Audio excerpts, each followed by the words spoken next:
The Arcane Formulas, or Mental Alchemy, William Walker Atkinson, 1909.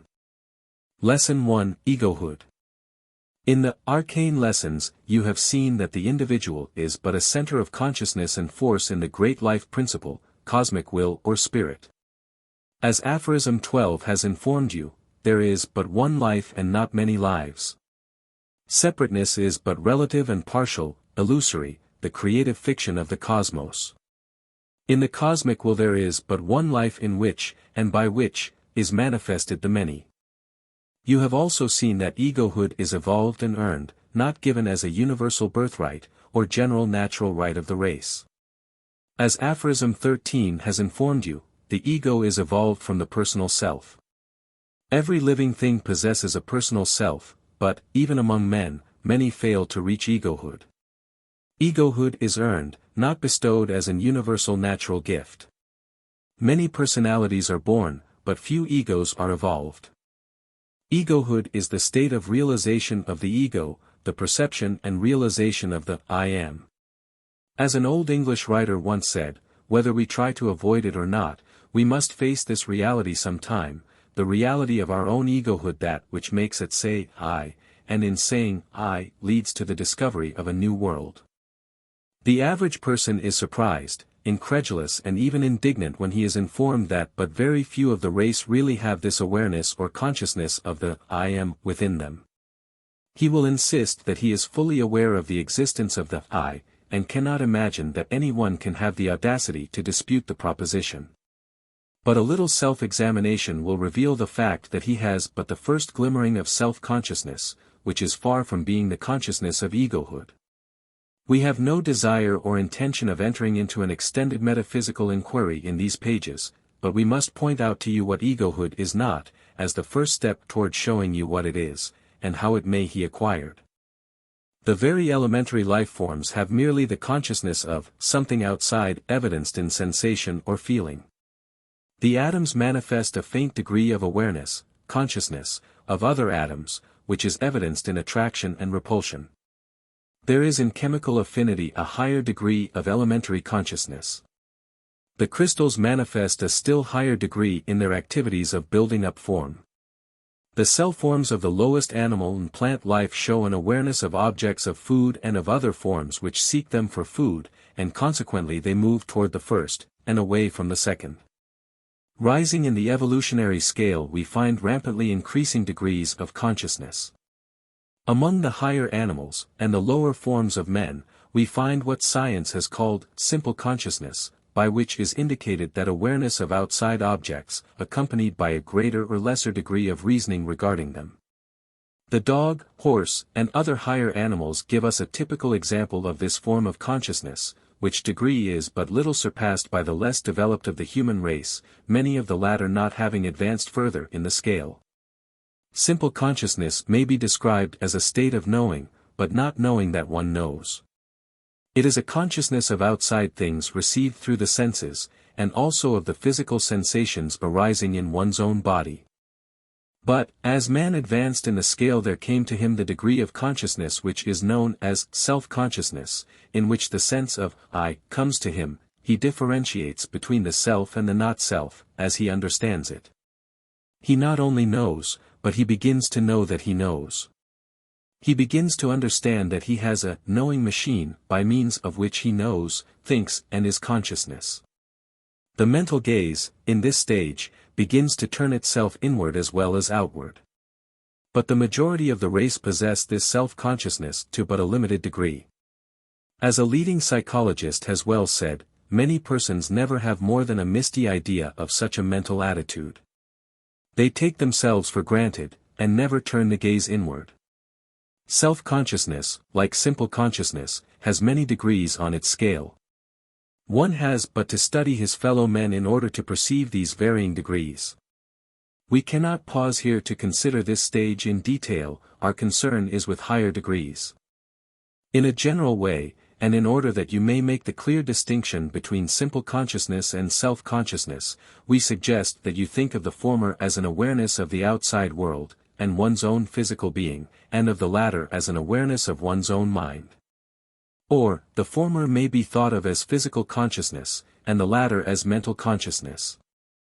But, here and there among the multitude of men are evolved a few who have attained a higher stage of consciousness, the ego consciousness, or consciousness of egohood, which surpassing the physical consciousness and the mental consciousness, just alluded to, may be styled spiritual consciousness. For the ego consciousness is really the consciousness of spirit, in an elementary degree. There are many other and higher degrees. Ego consciousness, or realization of egohood, is more than an awareness of the outside world, or of one's own body as distinct from the bodies of others and other things. It is more than even the awareness of one's own mind, even when this awareness is carried to a high degree of development. It is difficult to describe this plane of consciousness to those who have not attained it, but it may be stated as an awareness of individuality, rather than an awareness of personality. Personality is but the character in which the one life is playing a certain part. As we have said in the arcane lessons, the very word person is derived from the Greek word persona, meaning a mask used by actors. Your personality is merely the part in life you are playing, the John Smith part of you. And, consequently, the awareness of personality is merely an awareness or consciousness of your own personal character, just as an actor is aware and conscious of the character of the play he is enacting. If you can imagine the actor forgetting his real self, and becoming so earnest and rapt in the play that he imagines that he really is Hamlet or Richard III, or Mephistopheles, you may gain a clearer idea of the state of consciousness of the man on the plane of personal consciousness. When he shakes off the illusion, and realizes that he is something more than the assumed character, when you awaken to the fact that you are something more than John Smith, then the personality is seen to be in reality but an assumed character, or mask used by actors. The consciousness of individuality is an awareness by man that he is above the limits and character of personality, that he is a center of consciousness and force in them one cosmic life. This awareness must, however, be more than a mere intellectual acquiescence in the teaching to that effect, or an agreement with some teacher. Important as these steps are in approaching the realization, they are but foothills above which tower the mountains of the real cosmic knowing. The individual must know that he is an individual, just as he knows anything that he has experienced. For indeed, he must really experience the fact that he is an ego center in the cosmic life or spirit. He must realize that he is more than body and mind, that he is, indeed, spirit in spirit. No mere intellectual acquiescence or understanding will supply the real experience of egohood. It is not necessary for one to have experienced cosmic consciousness or the awareness of his identity with the cosmic spirit as a whole, to gain egohood. This experience belongs to a higher stage. The individual must, however, experience the realization that he is an ego, a spiritual entity, before he attains egohood.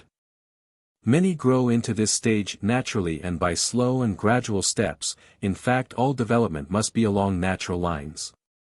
One cannot be dragged or pulled up into this stage, one must grow into it naturally, as the plant develops and blooms into flower.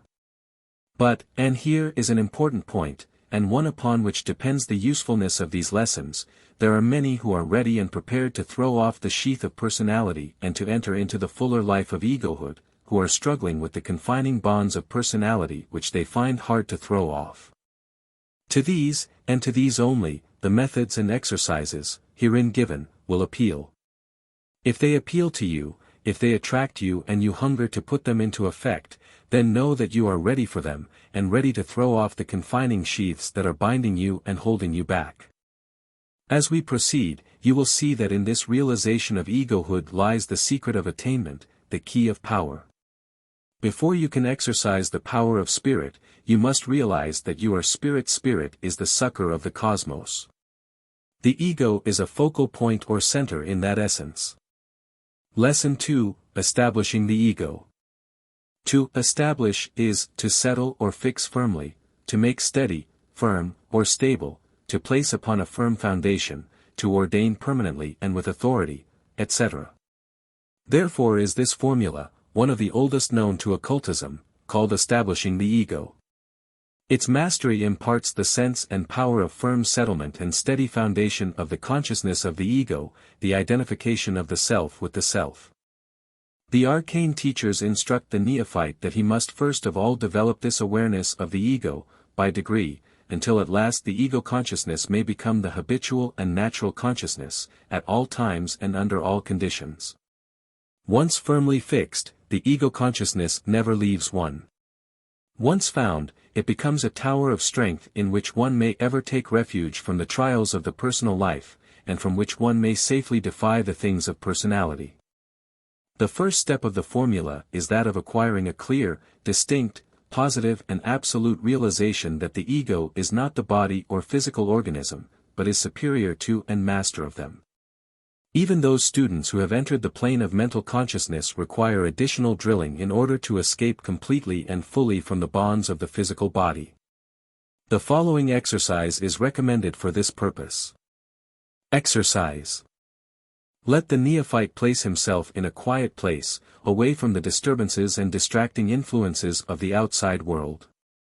Let him assume a position of rest, relaxing the tension from muscles and nerves.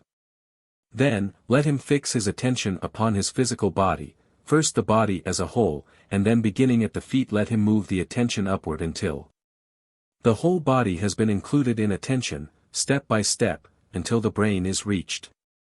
During this process the neophyte will become aware, by degrees, that he is a something inside of the body, viewing and considering the latter in all of its details, instead of being identical with the body. There will be found a dawning realization that the body is but the physical envelope or sheath in which the ego dwells, or a garment which the ego has assumed for the conveniences of physical life. This realization will not come all at once, but will gradually dawn upon and in the consciousness, increasing by practice. When a degree of proficiency in realization of this stage has been acquired, then may the neophyte proceed to the next stage, as follows.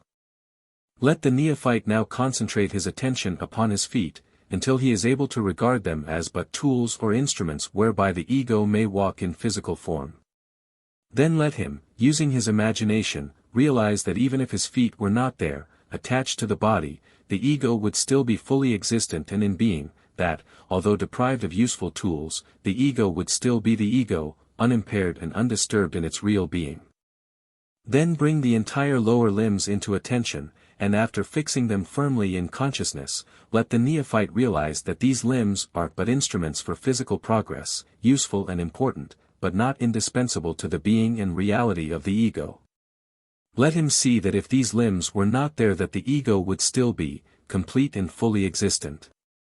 Then, let the neophyte bring into attention the pelvic organs, the reproductive organism, etc., and, after realizing their uses and purposes, important to physical life, let him realize that the integrity and being of the ego is in no way dependent upon them. Let him, in imagination, separate himself from them in consciousness, and thus realize that even if that part of the body were removed, and missing, nevertheless the ego would be fully existent in its entirety of being. Then let the neophyte, in a similar manner, consider the abdominal organs, the stomach, liver, etc., and while realizing their value and utility in physical life, let him also realize that they, too, are but physical instruments of the ego for certain purposes, and that the ego would dwell unimpaired in being, existence and reality, were they absent. Then let the neophyte likewise consider the chest organs, the lungs, etc., and while respecting and realizing their usefulness and wonderful adaptability to purpose, also realize that the ego would be full existent in real recoil these organs or parts of the body were absent. Then let the neophyte pass on to the consideration of the head, with its various organs of sense, its brain centers and convolutions, the machinery of thought, and then realize that although it would be impossible to live as a physical being in the body without these organs, still if they were absent the ego would still be the ego, complete, existent, in reality, with integrity unimpaired. Then let the neophyte again consider the whole body, as one organism, the wonderful instrument of the ego, adapted for physical life. But let him fully realize that this wonderful machinery is but a created machine in and through which the ego manifests physical life and activity. And, that the ego is above, independent of and apart from the physical body, in the true sense, for it may dwell apart from, and out of the body. After performing these mental exercises, throw the mind into and over the entire body and into and through all of its parts, the purpose of this concluding process being to re-energize the physical organism which has, in a measure, become devitalized during the analytical process. You will find that you will be able to recharge the body with vitality and make it stronger and more virile than it was before the exercise, after you once realized that it is but an instrument, or machine, which is used by and directed by the ego.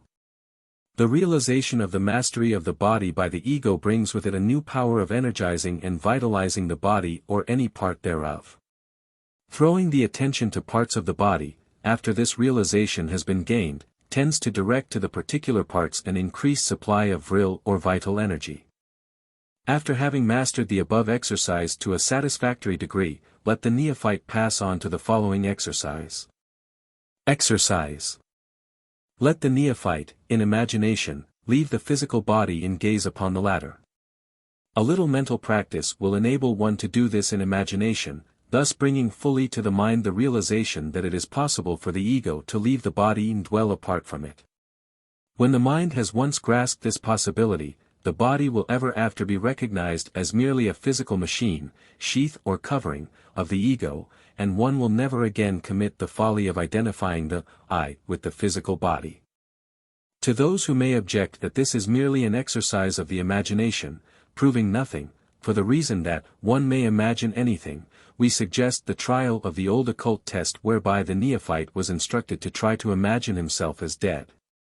A trial will show that this is impossible. All that can be imagined in this direction is that the physical body is dead, while the soul either stands apart, fully alive, viewing the body, or else, too, inhabits the dead body, in either case it being the physical body alone which is dead, the ego being always alive.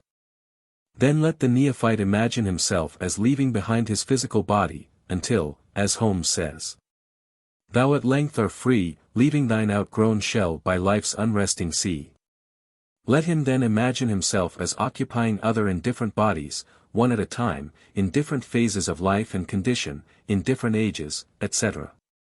This will bring about a realization that the ego is something higher and independent of the particular physical shell or machine that it is now using, and which it may have at one time considered identical with itself.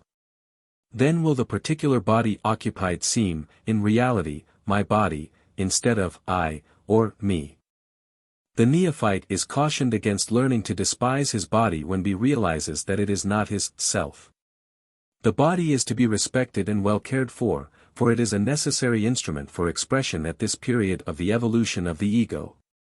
Do not make the mistake of so many who have grasped half-truths, and who despise their bodies.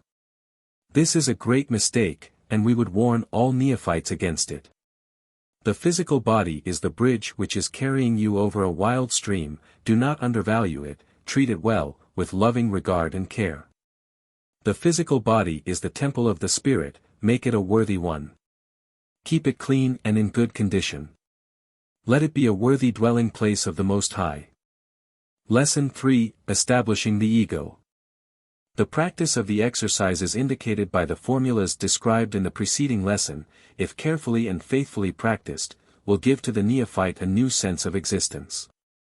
He will realize by actual mental experience that he, the ego, is an entity having its existence on a plane higher than that of the physical body, and superior to the latter. He will also experience a realization of the power of mastery over the physical body, which he may employ in the direction of mentally treating the latter for physical wrong functioning, weakness, or irregularities of any and all kinds. With a little practice he will be able to make his physical body a massed responsive instrument of his mind and will, and may build it up and strengthen it as he may desire. This power, once acquired, will also enable him to treat the physical bodies of others to excellent advantage. When the neophyte actually realizes that he is independent of, and superior to, the physical body, he will realize that he has the power to command his physical functions, and those of others who have not attained the realization. But let not the neophyte make the natural mistake at this point, of considering that he has escaped the bonds of personality, for he has not. The arcane teachers first free their neophytes from the trammels and retarding influences of the physical body, and in thus doing build up a still higher sense of personality. Later, this higher sheath is, in turn, discarded, and the ego focalizes upon its spiritual nature, its individuality. But the step of building up the incorporeal higher personality must be attained before the next higher is possible. There, O neophyte, be not in too much haste to pass on to the next step. Master each step as you proceed, thus do you rise naturally and easily on the ladder of attainment. Following the exercises indicated in the preceding lesson, the neophyte may now proceed with the work of establishing the ego, in its first stages, as follows. Exercise.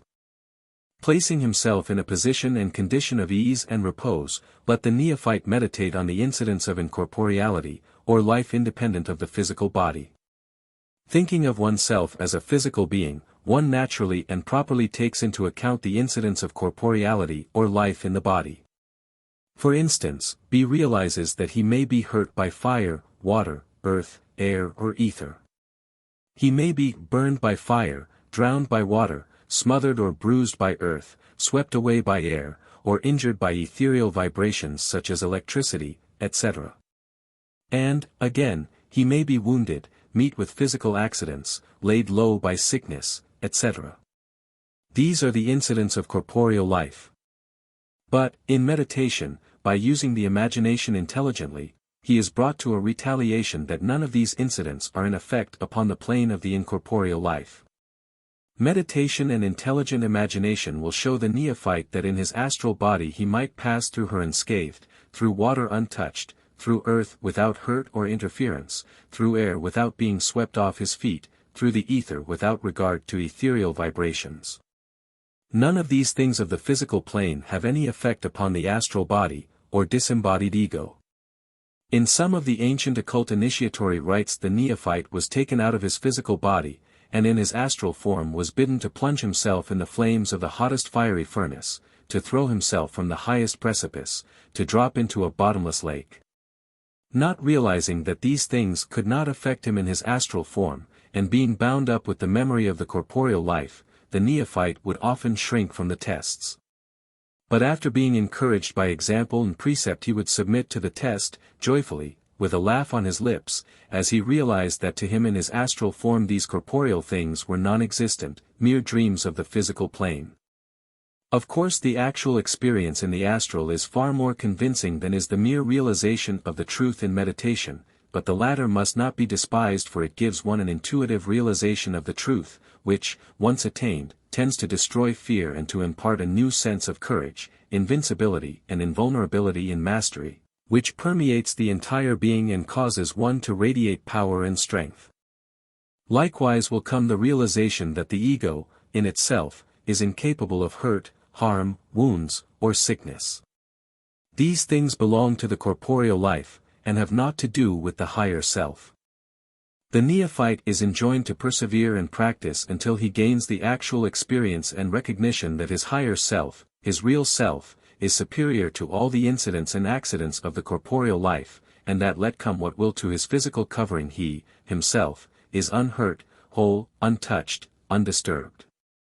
An old arcane teacher, over 2,000 years ago, was once told that the world was coming to an end. "Well, what is that to me?" he replied, resuming his study.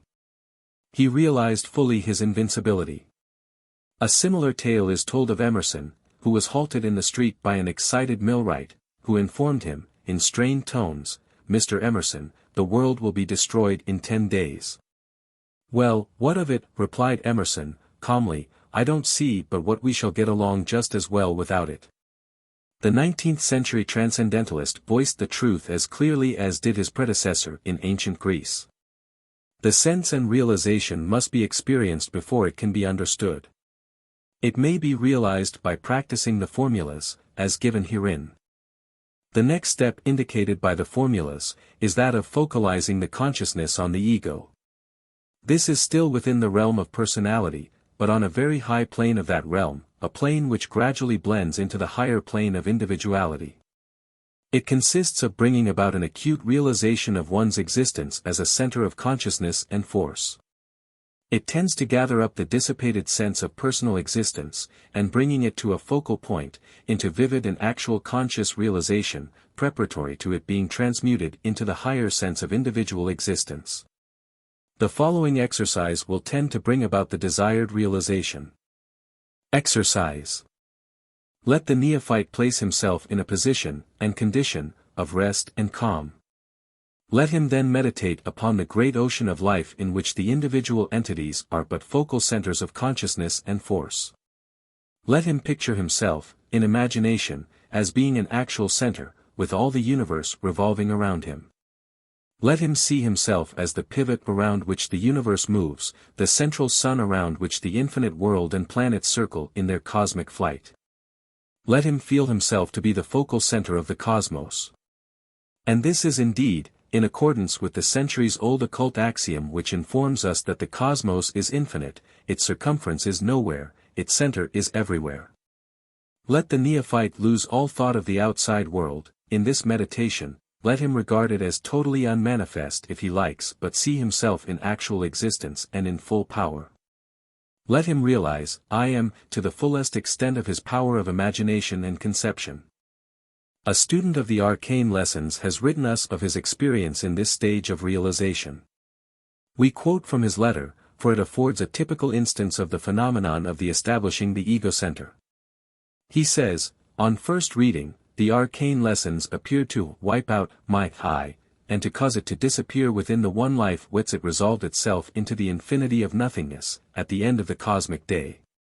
Right here, I began to sit up and take notice, with the result that my I, in a fierce effort to preserve itself from going to sleep, shone with such fierceness, clearness, and determination, that all was an infinity of nothingness right then. There was nothing remaining but just I. Then I fully understood how the one life could go to rest at the end of the cosmic day, and how I would be the awful lone witness of its rest. I had made the separation of the one life and the real life, or distinguished the manifested life from the unmanifest. We quote this testimony because it brings out several steps in the evolution of the I am conception. This student passed through the several stages at one leap, attaining in rapid succession the realization of the center, and then, immediately following, the realization of the impersonal or individual ego, or real self, this latter stage forming the subject of our next lesson. The now familiar occult statement of, I am, should be used freely in practicing these exercises, for it tends to bring out the actual realization of real egohood, which is the aim and goal of the formulas. The statement has been used by the arcane teachers, and other advanced occultists in all lands, for thousands of years. Its recent use is but a revival of the ancient initiatory exercises and rites. It is a tremendous statement of being, and should be used reverently and with awe. Lesson 4, Establishing the Ego. In the preceding lessons we have directed your attention to the process of mentally freeing oneself from the restrictions imposed by the illusory identification of the self or ego with the physical body, the corporeal self. If the neophyte has caught the spirit of the formulas, and has put the same into practice, he will have at least evolved into a partial consciousness or realization of the incorporeal self. But even this is but the first step toward freedom and attainment. Even with the highest conception of the incorporeal self, when the latter is bound by the illusion of personality, one fails to realize his true egohood. Only when the bonds of personality are loosened, does the ego begin to realize its true nature. Just as one is bound by the illusion of the corporeal nature of the I, so is it further bound, and even more closely bound, by the illusion of the personal nature of the ego. The ego is not only more, and greater, than the physical body it uses, but it is also more, and greater, than that part of the mind, consisting of a series of inherited or acquired impressions which constitutes the me. There is a great difference between the me and the I. The me is the individual as he thinks he is, a bundle of prejudices, tastes, ties, etc. The I is the individual as he is in reality, free from mental ties of all kinds. The me is the character being played by the ego, the John Smith part of him.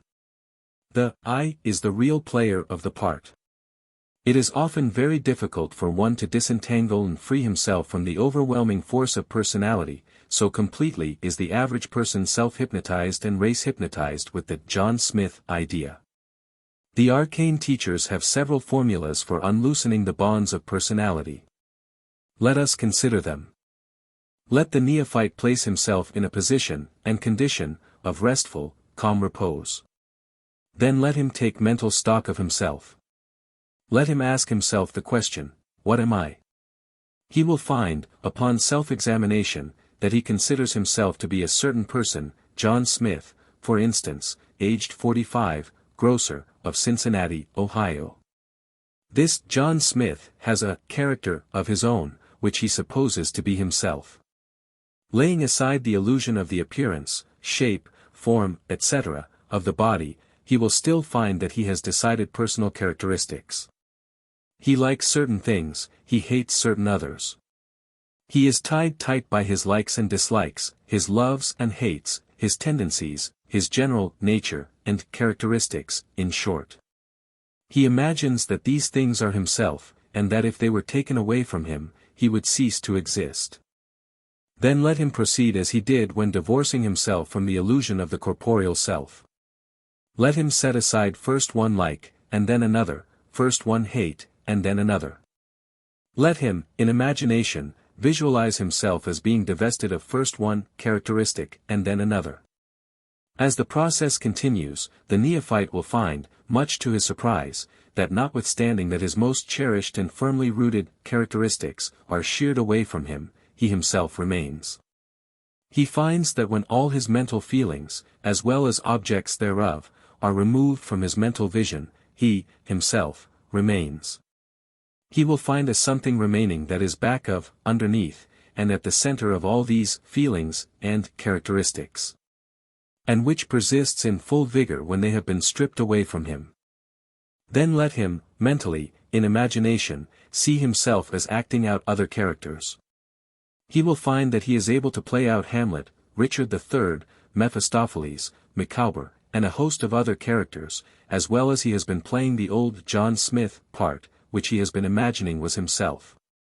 He will then see that just as the body was but an instrument and covering, too is this habitual character, but an instrument and mental covering, useful but not essential to his being, something that can be put on, and taken off, something that could be exchanged without affecting the I.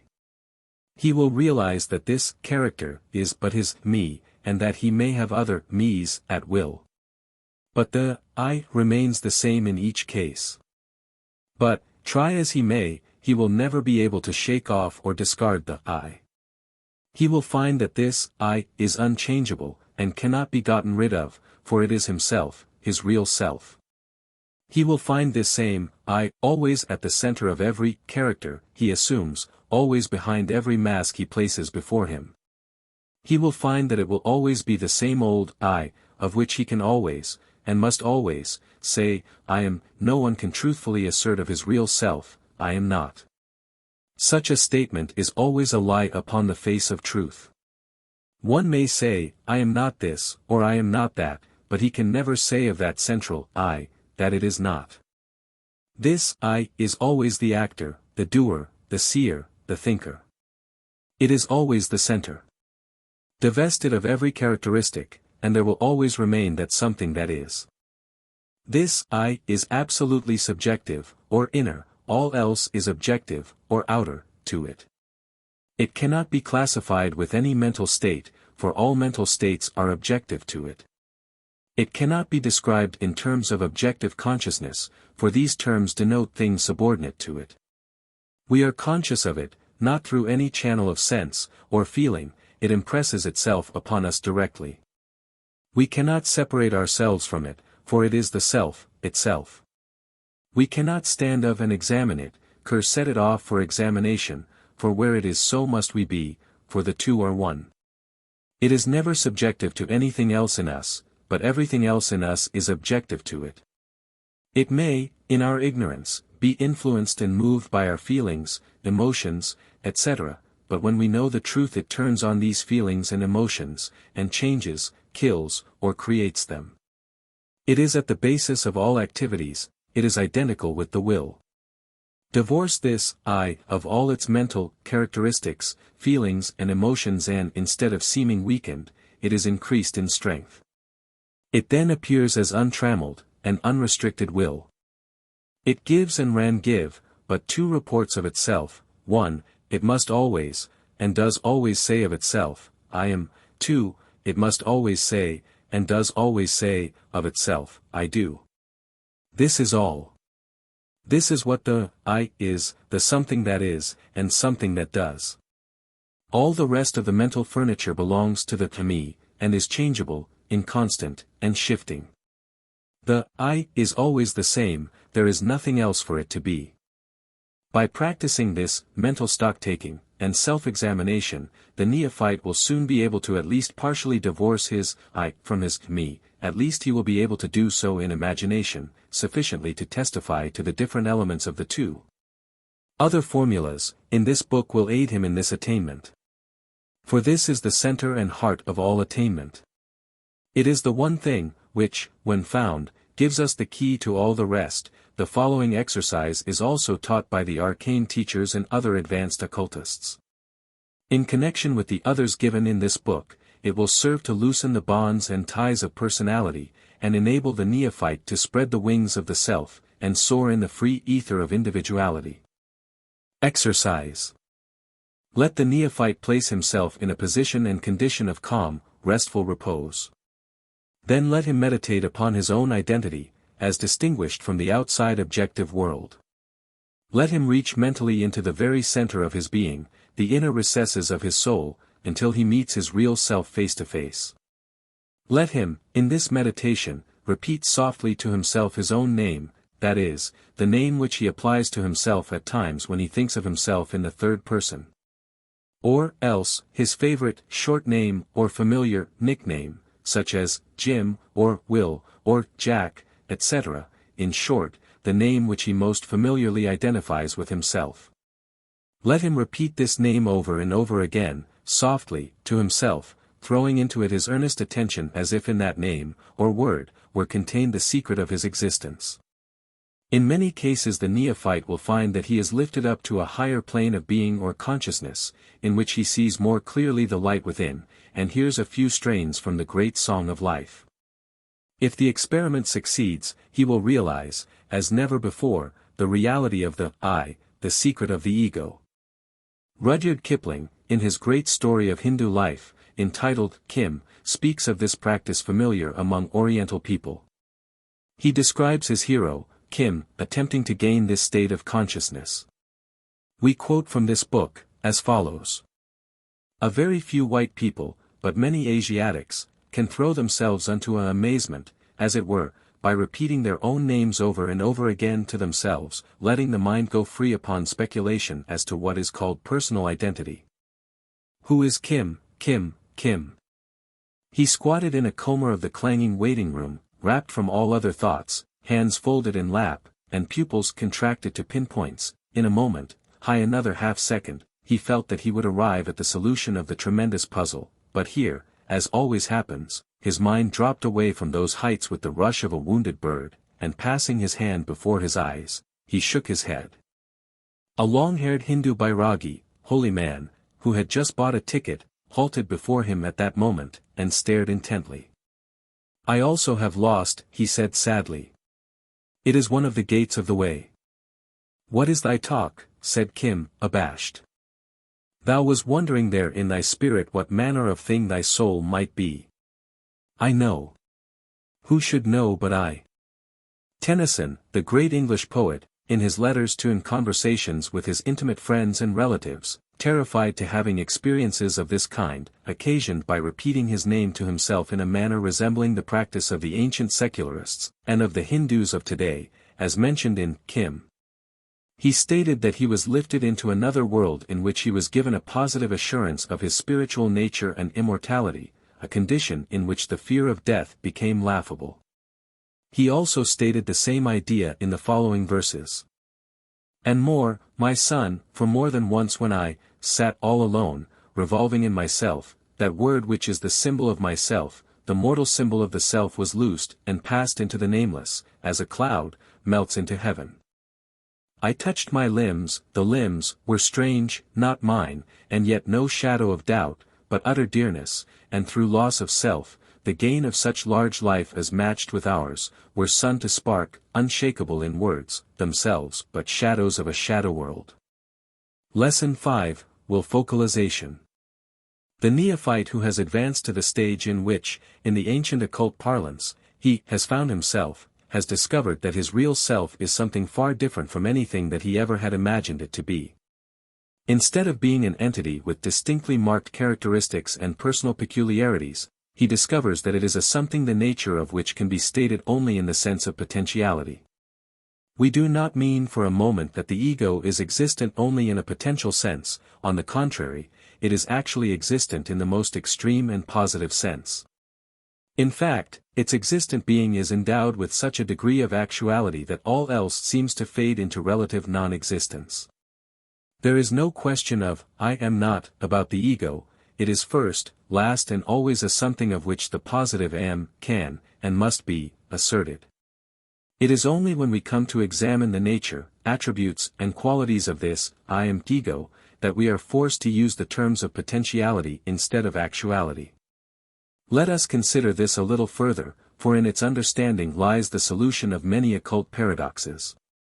In the first place, if we are keen analytics, and understand the precise terms of philosophical psychology, we will learn that the formulas for establishing the ego, and the practice of the exercises arising therefrom, have divorced from the ego the usual attributes, characteristics, and personal peculiarities which are popularly supposed to belong to, and to be inseparably connected with it. Setting aside as the not I, first one feeling and then another, first one emotion and then another, first one characteristic and then another, first one personal peculiarity and then another, and placing them in turn in the not I category, the neophyte finds that after he has stripped the ego of all the attributes of personality, there is still a something left, an irreducible element, an insoluble residuum, a surd, or something which while actually existent yet is incapable of being described, expressed or designated by rational terms, a final algebraical S, or unknown ultimate element. As to the existence of this unknown element, or ego, there is no doubt in the occult teachings, differ as the modern philosophies may about the matter. Moreover, it is a matter which may be determined by the conscious experience of anyone who will practice the exercises of the formulas, in the proper way. The I am will always be found at the center of the self, and will always respond, I am. But when we attempt to describe this ultimate, when we attempt to endow it with attributes, qualities, or peculiarities, then do we find ourselves at sea, for these things all belong to the plane of personality, while the I transcends personality, and cannot be expressed or designated in the terms of the latter. But, nevertheless there is found a way of identifying the I. Philosophical psychology, both occult and popular, both esoteric and exoteric, gives us a term whereby we may discuss and consider the I, or ultimate element of self. This I, which we have stated as the final algebraical X, or unknown ultimate element of the self, is found to be identical with the highest philosophical and psychological conception of what has been called the will. Thus the X equals the will. Let us then try to understand the I, by considering what the highest human thought reports regarding the will. By studying the symbol we may understand the reality. Brushing aside as unworthy the popular conception of the will, we find that the highest philosophical and psychological thought uses the term, the will, to designate the underlying essence of being, the fundamental life-mind-spirit principle of the self. The ancient Greek philosophers so used the term, the original Buddhist philosophy so employs it, we find it used by eminent thinkers all through the history of philosophical thought. Schopenhauer, Nietzsche and Wundt used the term in this sense. The arcane teachers identified the principle of will with spirit, the essence, the beingness of being.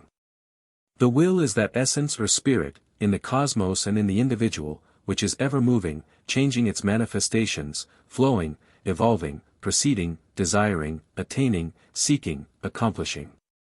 It contains within itself the potentiality of everything, but it itself cannot be made to be any of the things it manifests.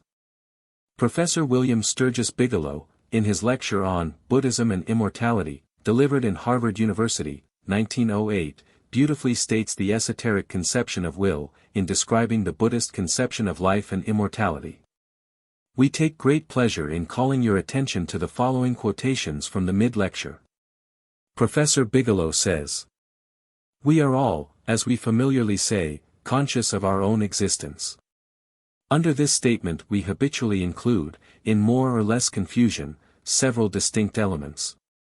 First, the existence of our material body as objects of sensory perception. Second, of certain sensations, pleasurable or painful, originating not outside but inside the body itself. Third, of certain disturbances that we classify as passions or emotions. Fourth, of what we call aptitudes and their opposites. Fifth, of desires or inclinations and their opposite. Lastly, of something of a wholly different character, consciously closer to the center than anything else, and differing from the other forms in being the only form of consciousness to which we are not pumice. This we call will. We say, I feel sensation, pain or emotion, but we never say, I feel my will. It is always subjective and active. This will is a part of the normal consciousness of each one of you, yet it is neither a part of sensation nor emotion, but, on the contrary, is capable of dominating both. What is it? Ask your own consciousness. Sensations originate outside and inside the body, emotions, inside, but the will is deeper than either, and they are both objective to it. We cannot classify it with anything else. We cannot describe it in terms of any other form of consciousness. We are conscious through our bodies and of our bodies, but the consciousness of the will is direct. We cannot separate ourselves from it. We cannot stand off and examine it. We cannot modify it by anything else. It itself modifies everything within its scope. Other forms of consciousness are objective to it, but it is never objective to them. It may be overpowered by sensations, emotions, or passions, through its own weakness or their strength. It often is. But its attitude towards them, whether resisting or directing them, is always, essentially and necessarily active. It exists in no other form than the subjective form. It is inconceivable in any other form.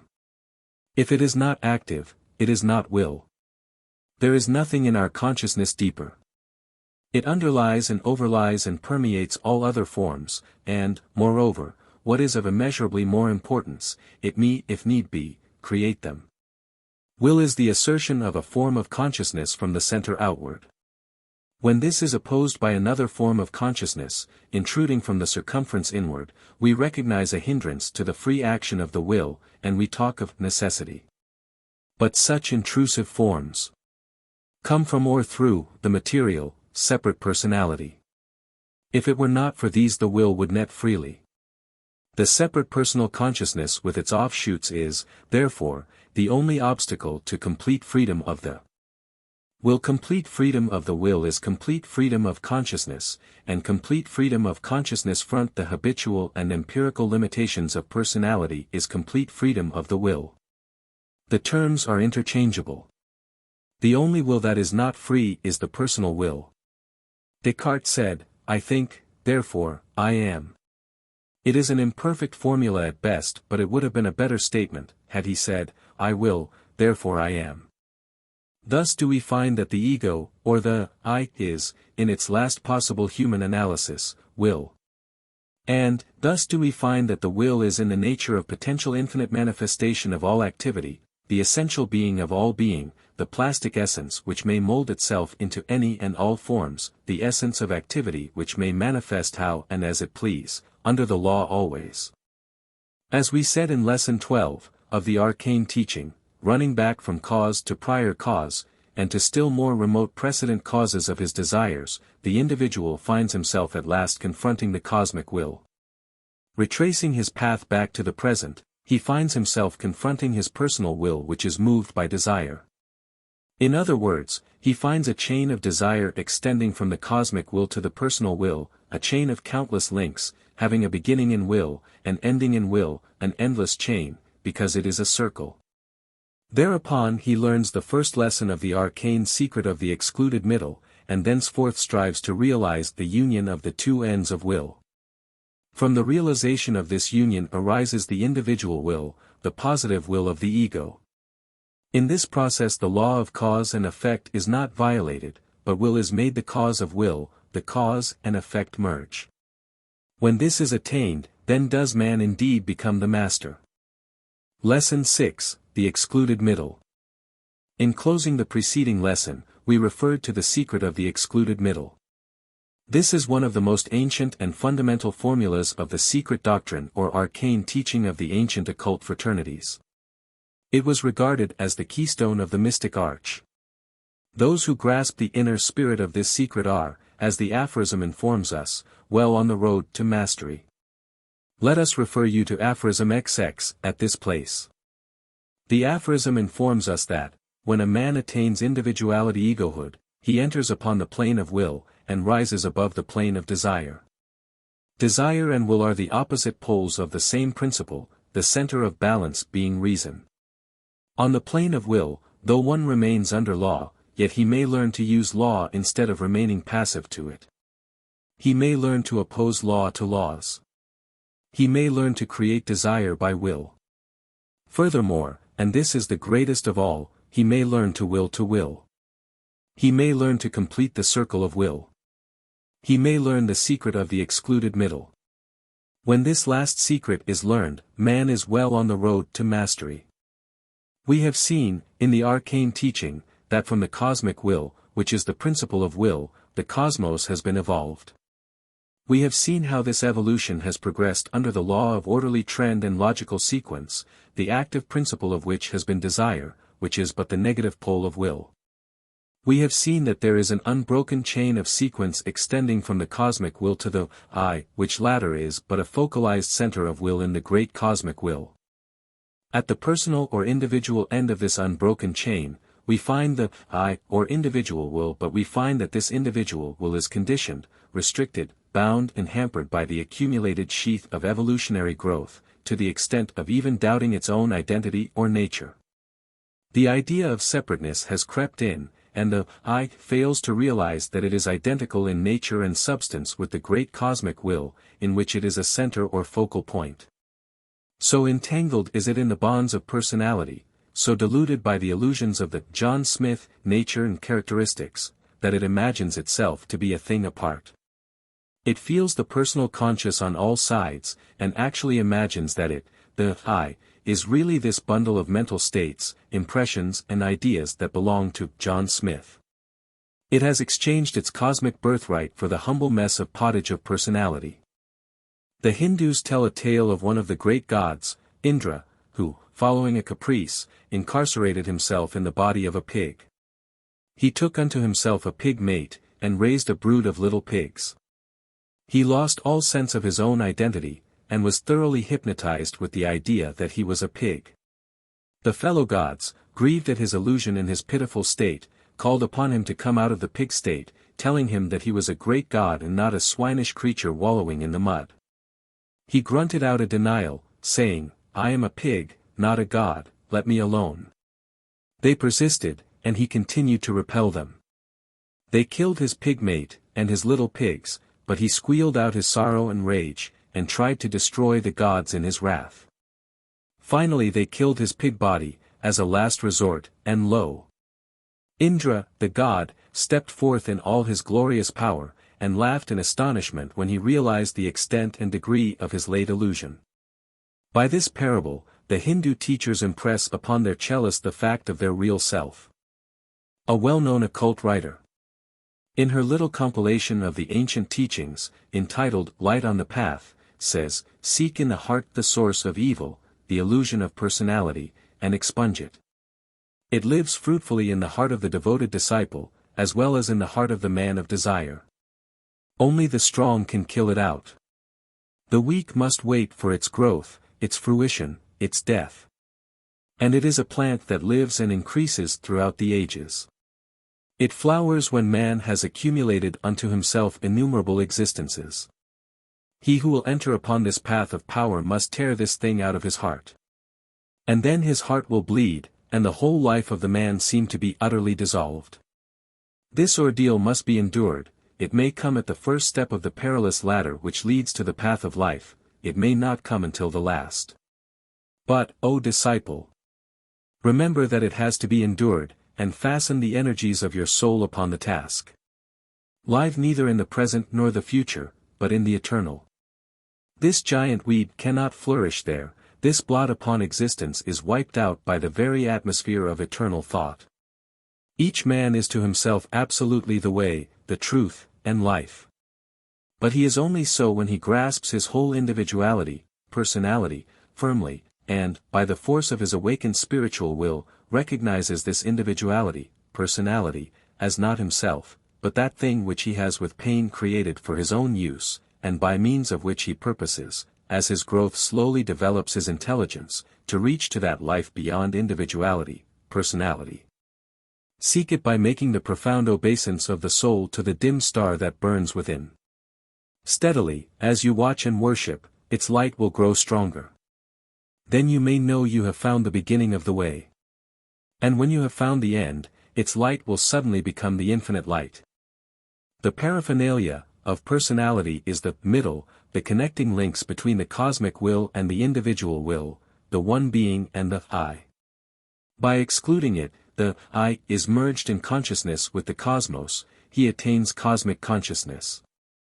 But this exclusion is only relative, it is merely an exclusion in consciousness, but a realization that this middle is fictitious and illusory in reality. When it is so regarded, then the I, while remaining an individual, yet realizes its real nature and identity with the cosmic will, and is able to act according to the degree and strength of the recognition. This process of exclusion is slow and gradual, it begins with an intellectual conception of the truth, which then gradually evolves into a greater and broader experience and realization as the neophyte progresses along the path of attainment. By excluding the middle or personality, it is not meant that the individual should cease using his personal instruments of expression and life. On the contrary, he only then begins to use them. For, previous to this realization, the things of personality have used him, instead of he using them. As the old occult aphorism informs us, all things are good for the individual to use, but none of them are good enough to use the individual. The advanced occultist first learns to set aside the things of personality, learns to do without them, learns that he does not need them to remain, then, having freed himself, mentally, from them, he returns and uses them, intelligently and properly, and positively. This the difference between mastery and slavery. As Carpenter, the English poet, sings. To die, for this into the world you came. Yes, to abandon more than you ever conceived as possible, all ideals, plans, even the very best and most unselfish, all hopes and desires. Modes of life, habits, predilections, preferences, superiorities, weaknesses, indulgences, in one word, to die, for this into the world you came. All to be abandoned, and when they have been finally abandoned, then to return to be used, and then only to be rightly used, to be free and open forever. Be not torn by desire.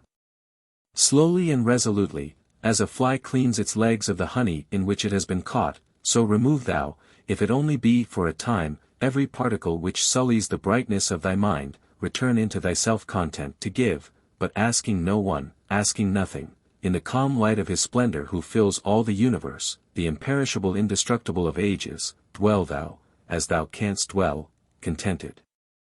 In place all are to be used.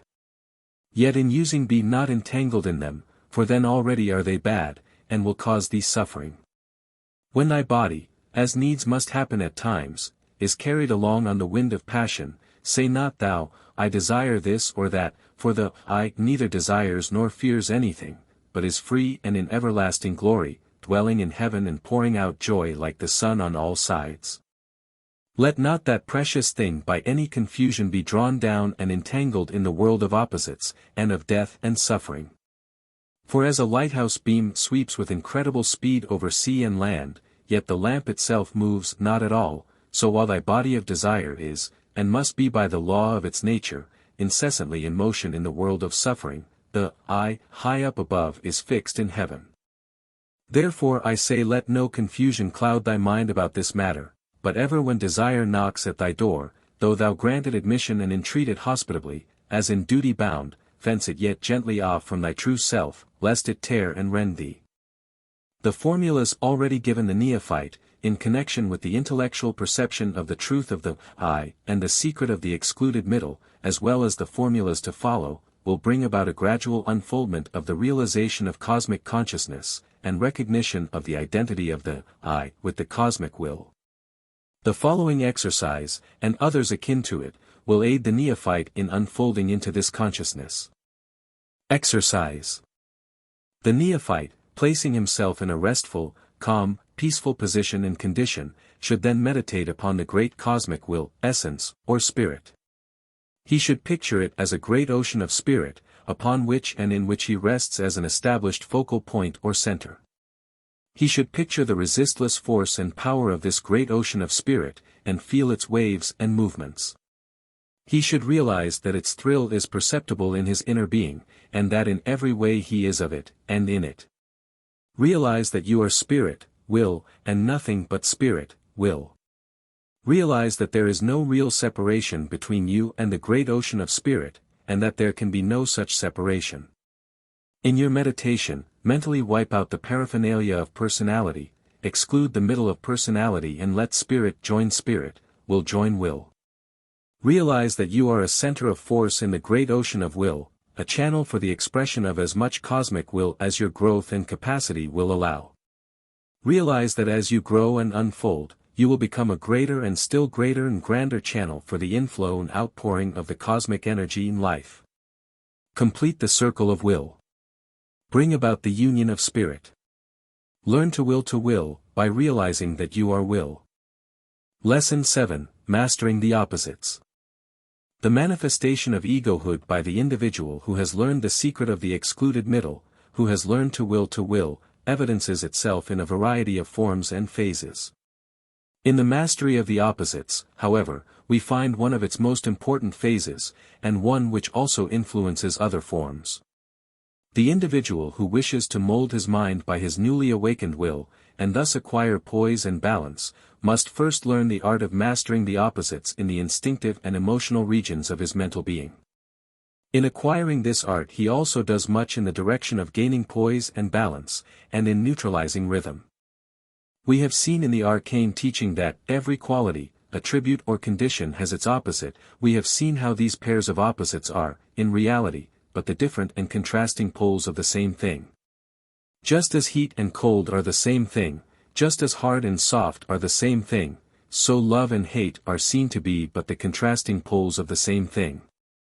And, in the same way, and from the same reason, all contrasting emotions, states and feelings are but the opposite poles of a fundamental emotion which depends upon the will for its expression in outward activities. All activity proceeds from and through the will. The will is involved in all action. There can be no action without will. Through the stimulus and incentive of desire, feeling and emotion, the will is called and directed into activity. But the will itself must not be identified with the desire, feeling or emotion which inspires it to action. Just as the water in a glass may be colored by a chemical dissolved in it, and yet in itself remain as much pure water as it was in the beginning, so is the will colored and apparently changed by the influence of the emotion or feeling operative in and through it. The will is clear and colorless like the water, its emotional color being not of itself. The will experiences the color of the emotion or feeling, but never is the latter. The will is always the vehicle for the emotion or feeling, its vital energy so to speak. The will is the body of action, which clothes itself in the garb of emotion and feeling in order to make itself manifest. To the ordinary person, it would be an impossibility to divorce feeling and emotion from the will, for if that were attempted there would be nothing left apparent or manifest in any way. The residuum would be like the abstract conception of motionless, cold, unmoved, pure intellect, independent of any object of thought. To such persons pure will is merely a name corresponding to nothing in their experience. This because in such persons the will is unconscious of itself.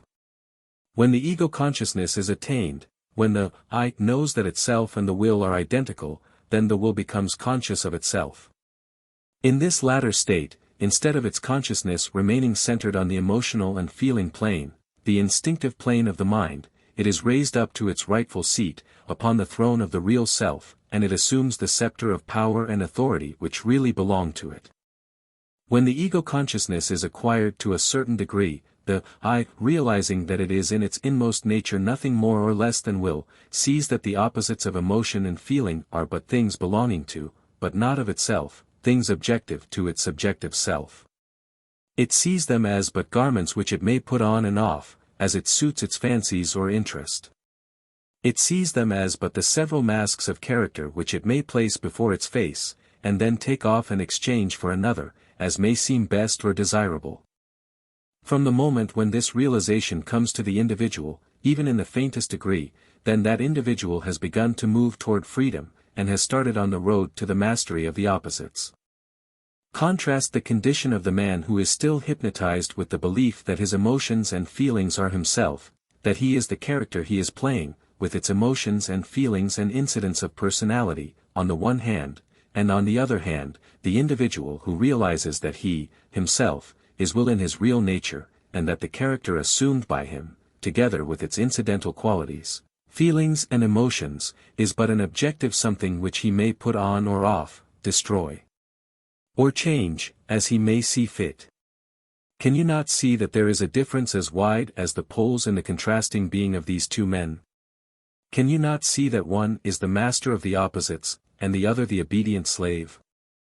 The liberated ego, the emancipated self, knows its real nature, knows that it is no emotional creature bent now this way and then that by the power of inherited or acquired feeling, knows that it is the lord of its own being, capable of using emotion as a means of expression when it suits itself and likewise repressing it when it is best to do so, of using or discarding feeling when it suits its purpose. Nay, more, capable of changing the feeling or emotion from one of its poles to the other, changing love to hate, like to dislike, pain to pleasure, sorrow to joy, backward and forward, at will, and solely because it wills to do it, and it suits its will so to do. When the ego realizes that it is the lord of itself, instead of a subordinate and slave to its feelings and emotions, or personal traits and characteristics, then alone is it free. It then feels the spirit of the Thcasita. Do what thy manhood bids thee do, from none but self expect applause. He noblest lives and noblest dies who makes and keeps his self-made laws. All other life is living death, a world where none but phantoms dwell, a breath, a wind, a sound, a voice, a tinkling of the camel bell. The following exercise will tend to bring about a heightened realization in consciousness of the mastery of the opposites. It is adapted from an ancient arcane formula, modern figures of speech being used. Exercise. Let the neophyte place himself in a condition and position of rest, calm and repose. Let him meditate upon the real nature of the I, let him cast off the illusion of the personal self, and its attributes, as indicated in previous exercises. Then let him imagine himself as rising above the lower planes of personality toward the higher planes of egohood, as in a balloon which is rising above the surface of the earth into the higher regions of purer rarefied air. Let him then throw overboard from the mental balloon all the likes and dislikes, loves and hates, prejudices for and against anything and everything whatsoever, either good or bad, in short the entire collection of inherited or acquired feelings and emotions which have formed the garment or body of personality for so long. As the mental balloon rises higher and higher, let him throw off even the more subtle feelings and emotions, until finally he finds himself divested of every iota of personal character he ever possessed, and his ego is as naked as a newborn babe. Then, after a few trials of this exercise, will come to him a new sense of power and might, a new realization of his real nature in will. Then will he realize that the pairs of opposites of the personality are but masks and clothing of the character he has been playing. Then will he feel like the Hindu god when he emerged from the body of the pig whose personality he had assumed. Then he may gradually return to the earth and resume the garments he has thrown off, but as a master and owner, not as a slave to them as heretofore. This exercise will quicken the perception of egohood, and will aid in the mastery of the opposites. The following exercise will also be found very useful in the same direction. Exercise. Let the neophyte place himself in a position and condition of calm, restful repose, and then meditate upon the fact that contrasting and opposing feelings and emotions are in reality but the opposite poles of the same thing. Let him, in imagination, try the experiment of changing the polarity of some emotion, of inducing the state of love where hate has been dominant, or vice versa. Let him shift the polarity of his feelings and emotions at will, backward and forward.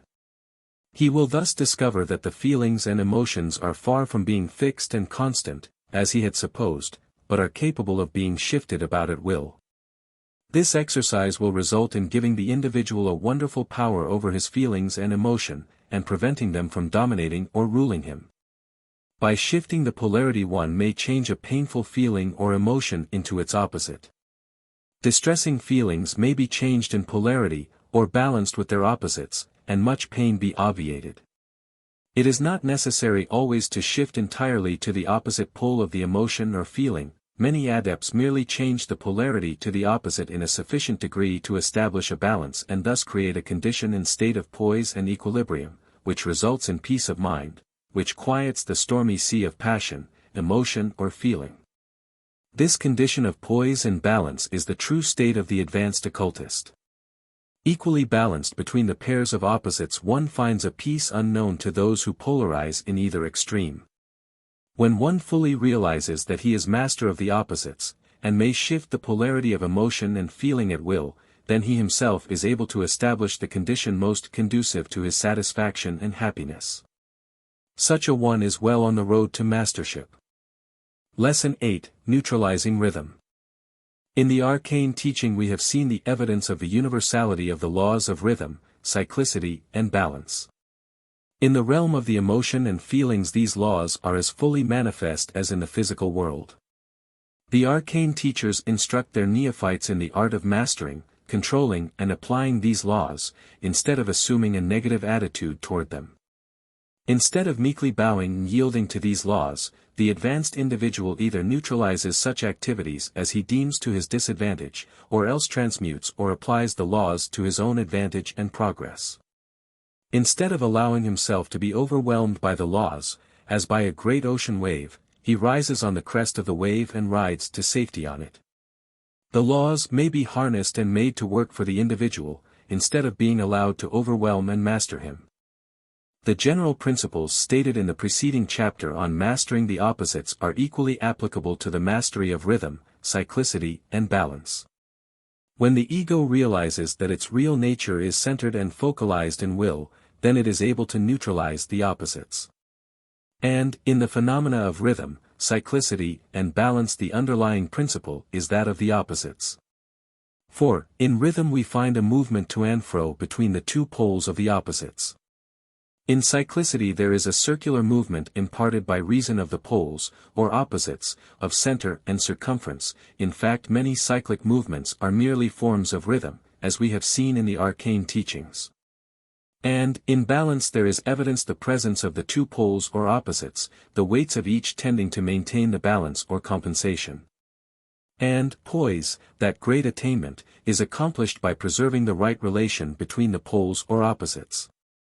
So, you may see, that in the mastery of the opposites the neophyte really acquires the mastery of rhythm, cyclicity, and balance. The principle of polarity underlies everything. The law of rhythm is best described in the words of the aphorism, which informs us that, everything moves to and fro in rhythm, between its two poles. Everything rises and falls in rhythm, within the limits of its nature. Everything advances and retreats in rhythm, within the limits of its power. On the plane of emotion and feeling the law of rhythm is constantly in evidence. We find that we swing like a pendulum between the extremes or poles of our feelings or emotions. Today we are sad, tomorrow we are joyful, today we are gloomy, tomorrow we are bright and hopeful, today we are slothful, tomorrow we are active and energetic. A study of our emotions and feelings will reveal to us the fact that these mental states are like the ocean and have their tides, in and out, high and low, flood and ebb. We find action and reaction ever evident in our emotional life. Moreover, we find that when we indulge in an extreme degree of any emotion or feeling, we have a tendency to fly to the opposite pole of that feeling or emotion. The law of reaction follows the action. The reaction may arise either from a revulsion occasioned by a sense of impotency or powerlessness to attain the object desired or hoped for, or else from a satiety resulting from the attainment of the object of the desire and the discovery that it was not what we had expected of it. We need not point to special examples of this, for the experience of everyone who reads these words will supply the necessary examples. Love, hate, or anger, if carried to an extreme point, have a tendency to fly back to the opposite pole with a startling rapidity. And, likewise, extreme elation is very apt to bound back to its extreme opposite and cause us to experience extreme depression. This is so common that the mere mention of the fact is sufficient to prove it to anyone. In the same way, many know that fear and courage have a tendency to react into each other, if either be carried to an extreme. Many a man manifesting extreme courage will find himself swung suddenly back to a state of dire fear. In the same way, and from the same law, many have found themselves in a state of extreme fear, and then suddenly, when they could proceed no further, they would experience a sudden bound of desperation carrying them to a state of extreme recklessness and daring. The experience of soldiers have shown the bravest men suddenly possessed of a pitiful fear, the reaction from the courage, and, likewise, we see the manifestation of occasional bursts and spurts of reckless daring in startling foolhardiness from notorious cowards. We, personally, know of a case in which a man who was a self-confessed coward, was suddenly overcome with such a revulsion at his own lack of courage that he sprung to the fore and performed a deed so startling, daring, and reckless that he won a special mention in the report of the battle and was ever afterward regarded as a man of the highest courage. Persons who dwell principally on the plane of the emotions live in a state of alternate heaven and hell. Now enjoying to the fullest the upward swing, they revel in the ecstasies of emotional feeling until they feel as if they were indeed gods. Then comes the backward swing, which plunges them into the hell of depression, melancholy, remorse, regret, or feeling of impotence and uselessness. The more emotional the person, the higher and lower in the scale of feeling does he travel. Those who are willing to pay the price of these extremes, the toll of feeling, are of course free to do so. But the individual who finds himself resting on will, his real nature, grows impatient and restless under the force of the play of his emotive nature, and is forced to take steps to master and rule that part of his being. Instead of swinging backward and forward between the poles of emotion and feeling, he seeks and acquires the balance and poise of the focalized will. The first step in the direction of neutralizing rhythm lies in the realization of the existence of rhythm itself. When one comes to realize that the hot fit is certain to be followed by the cold, the high by the low, the exaltation by the depression, the courage by the fear, the activity by the slothfulness, and vice versa, then does he cease to identify himself so closely with either of the poles, and, on the contrary, grows to regard them as mere natural incidents of his mental nature. He values them at their true worth, and refuses to allow his will to become involved in his emotion and feeling. He knows that his depression will be followed by a stage of reaction, and so he refuses to take his depression seriously. Likewise, knowing the truth, he refuses to allow his exaltation to excite him unduly. In short, he centers more and more upon his will nature, and from that position he stands aside, as it were, and watches calmly the swing of his feelings and emotions between their two poles. In a way, he detaches himself from the swing of the rhythmic emotions, and lives on the plane of will. This mental state may be figuratively pictured as the individual resting on the plane of will, and watching the swing of the emotional pendulum beneath him, on a lower plane, without allowing his will to become involved. The neophyte may acquire this immunity from the effect of emotional rhythm by focalizing on his will when he is threatened adversely by the emotional feeling. He will acquire a mental knack of rising above the plane of emotional feeling, or to the plane of will, and there calmly watching and observing the storm of emotion, without being influenced by it. It is like one sailing in a balloon above the storm clouds which are thundering, and flashing lightning, beneath him. On the plane of will there is peace and power undreamt of by those still on the emotional plane. But this immunity to rhythmic emotion does not come to the neophyte all at once. It is a matter of time, practice and growth. It is aided by the steady practice of refusing to take the emotional swing too seriously. Refuse to admit it as being yourself, deny away its reality. See, and think of it, always, as something connected with your mental being but not in any real way yourself. Stand aside and watch the play of your emotional nature, and before long you will be able to laugh at its antics. You will see how essentially unreal it is when compared with the mental life on the plane of will. Once even partially freed from the bondage of emotion and feeling, you will never willingly return to the old thraldom. This does not mean that you should never use your emotional nature. On the contrary, you will find it advantageous to play out the part often, for the energy aroused by the emotions are strongly motive, and will enable you to accomplish much if it is properly applied. But, remember always, never allow yourself to become enmeshed and involved in the emotional storms or activities. Handle the emotions as a master does an instrument, but never yield yourself up to your emotions as a passive slave or instrument, any more than you would yield yourself up to the power and influence of some entity outside of yourself. You have a part to play in the world, a part which is as much of a character as that assumed by the actor. And, in order to play it well, you will find it necessary to throw into it feeling and emotion, just as the actor throws these into his part. But the best actor always maintains a basic knowledge that he is merely acting, and his emotional activity is merely the result of previous thought and trained art. Art in the management of the emotion consists in selecting the emotional activity adapted to the accomplishment of the task or work on hand, and the restricting of all other emotions. Instead of being a blind tool and instrument of the emotional nature, you should use the latter rationally, selecting that which is desirable and helpful, and restraining the rest. Beware always of the reaction and return swing of the emotional pendulum of rhythm. When it swings back from a desirable emotion, do you then mount to the plane of will, and from there view it smilingly and with equanimity? Take what you want, and neutralize the rest. Lesson 9, Cyclicity and Balance. The swing of the rhythmic pendulum is always at right angles to its central line of suspension, always to and fro, backward and forward, from a fixed center of gravity which is directly under its point of suspension. A similar law is evident in the movements of a body revolving in a circle, in which is manifest the power of the central point which holds the body from flying off into space, and also the power which causes the body to continue in cyclic revolution instead of falling toward the center. In fact, the cyclic motion is merely another form of rhythm and is dependent on the latter, just as rhythm, itself, is dependent on the existence of the law of opposites, or polarity. Polarity, or the opposites, is the fundamental cause of both rhythm and cyclicity. All active movement expresses itself in rhythmic motion, between its two poles or opposites. But this rhythmic motion is not necessarily always in a straight line, as in the case of the pendulum. In fact, the motion of large bodies, and also of races, history, events, etc., is generally in a circle.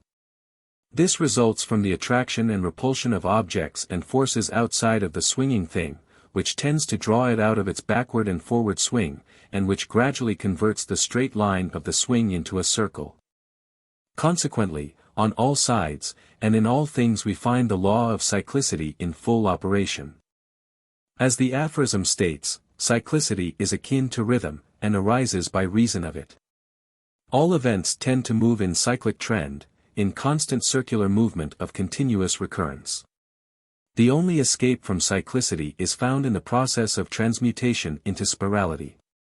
This is accomplished by advancing the central point of motion. The conversion of the circle into the spiral is one of the highest forms of mental alchemy. It is evident to all who will examine the subject that the mental life of the average person is merely the constant traveling round and round in a recurring circle, the circle gradually widening from childhood to the prime of life, and then narrowing from that time to old age and death. The average person is held firmly bound by this law of cyclicity, and while he finds the circle widening or narrowing as the case may be, he never makes any real progress. It is always a constant swing around the same old central point, a process similar to the travel of the squirrel in the treadmill of his cage, a constant traveling which results in his getting nowhere. It is only when the individual is able to convert the circle into the spiral, that he is able to advance. All real advance is accomplished in this way. Many acquire spirality, by accident, as it were. They find that by the assertion of the ego, by the use of the inner will, they are able to advance the central point of motion. Advanced occultists are able to consciously advance their central point of life motion, and thus to do intelligently that which the average person does to a lesser degree under the unconscious influence of circumstances. It is most difficult to render simple and plain the arcane formula regarding this form of mental transmutation, for it is so bound up with the conscious use of the will that it cannot be understood except by those who have felt the realization of the will, consciousness.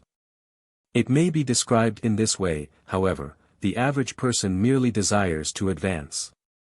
This desire exerts more or less influence on the will.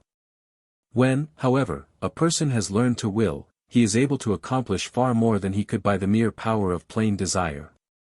By his conscious will he is able to project his ego a step or more in advance in the cosmic scale, and thus establish a new center of cyclic motion.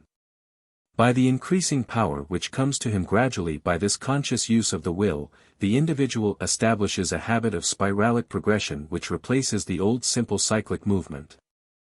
The neophyte, by cultivating the habit of constantly willing in advance at each circle, will find that though his life still maintains its circular movement, yet at each return to a given point will he advance a little higher in scale and plane.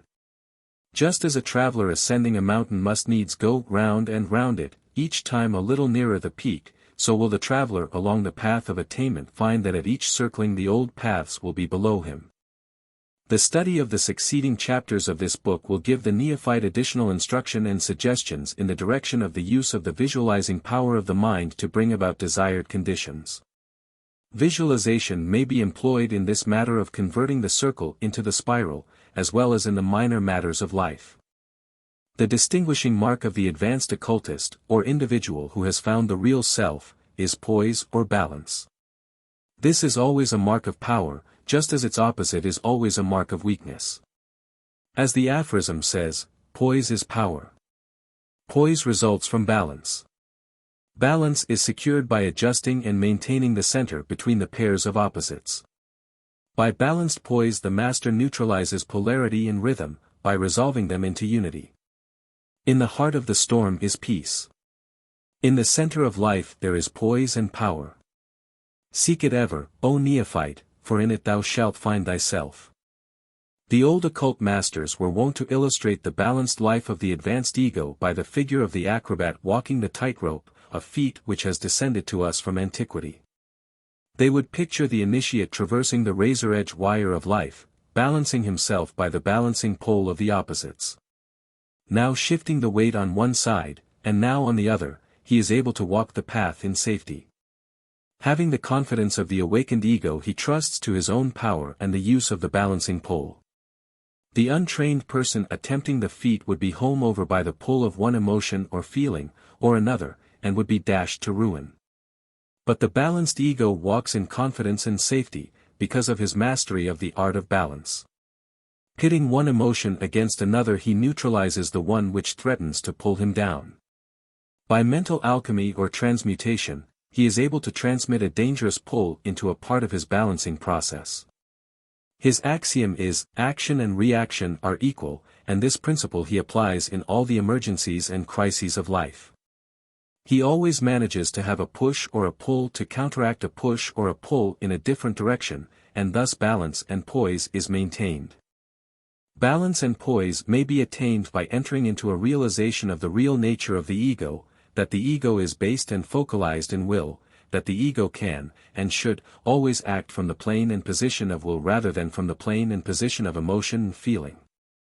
In fact, the entire instruction of this book, up to this point, has been in the direction of leading the individual to a consciousness of his real nature, which, if once acquired, must inevitably result in perfect balance and poise. The facts stated, the instruction, the exercises, all will aid in the acquirement of balance and poise. Toward this goal, all of our efforts have been directed. Balance results from mastery. Mastery results from knowledge and practice. You have been told the truth. Make it your own. Realize what you are. Practice the methods of the formulas. Then, and then only, will you enter into that consciousness of peace, poise, and power, which comes to him who hath acquired balance. As we have said in the Arcane Teaching, O neophyte, in the center of life shalt thou indeed find poise and power. In the heart of the storm shalt thou find peace. In the center of the cosmos shalt thou find thyself. He who finds the center of himself, finds the center of the cosmos. For, at the last, they are one. Lesson 10, Mentalism in a Nutshell.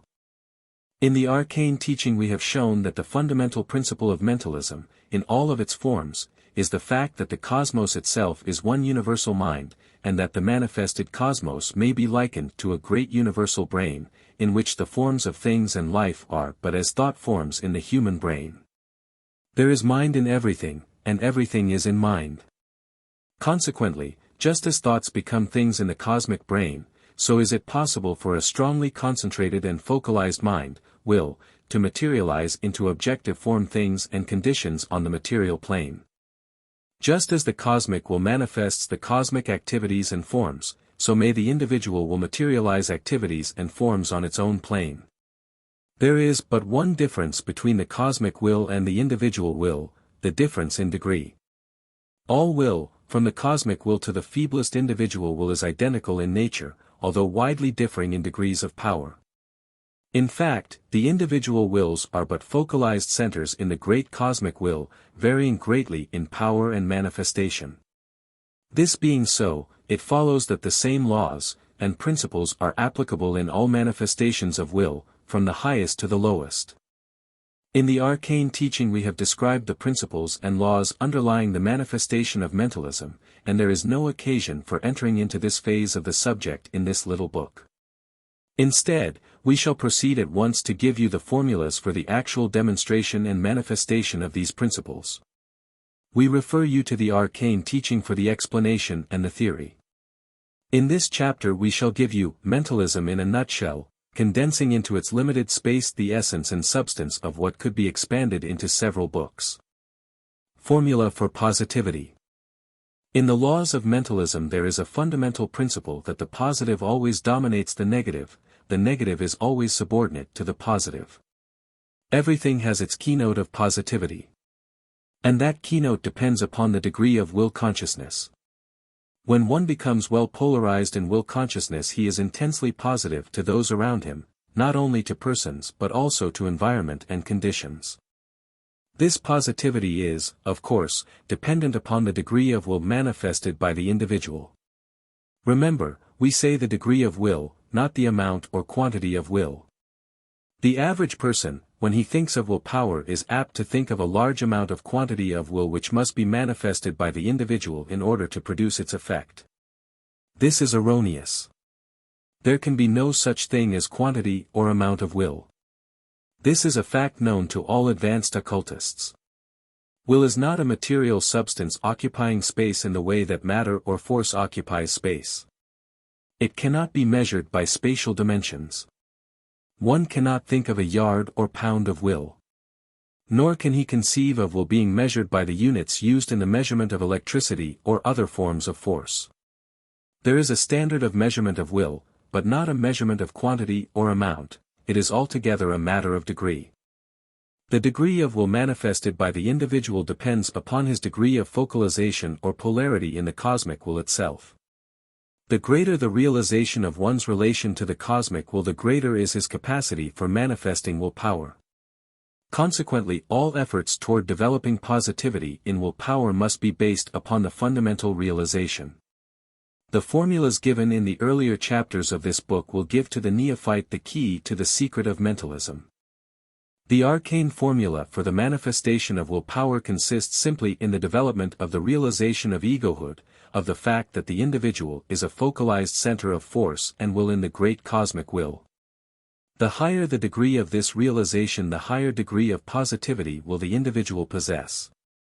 Fasten this truth in your minds: the will power of the individual is not something created by him, but is, in reality, the power of the cosmic will in which he lives and moves and has his being. The individual has no will power in himself, but all the will he manifests must flow through his organism from the cosmic will. The individual is merely the focal point of will, a channel through which the cosmic will may act. Ponder well these words, O neophyte, for in them is contained the whole secret of mentalism. Will atmosphere. The neophyte should create for himself a positive will atmosphere, or aura, which will tend to serve as a protective armor shielding him from adverse influences from outside, and also tending to render his positive power felt by those with whom he comes in contact. The positive atmosphere is occasioned by the vibrations in the mind stuff with which all space is filled, just as the brain is filled with mind stuff of its own particular quality. The cosmos is a world brain, remember, and the cosmic mind stuff is everywhere. Vibration in the mind stuff is just as real as vibration in the ether, or in the air, or in matter of any and every kind. The positive atmosphere is created by a pure act of will, aided by visualization. The neophyte should first realize that he is will itself. Then he should visualize, mentally imagine or see, the mind stuff in his immediate vicinity becoming charged with the positive power of will. It will aid him to think of himself as surrounded for a distance of about 3 feet with an egg-shaped aura or atmosphere of highly charged will, radiating from him and vibrating with an intense energy.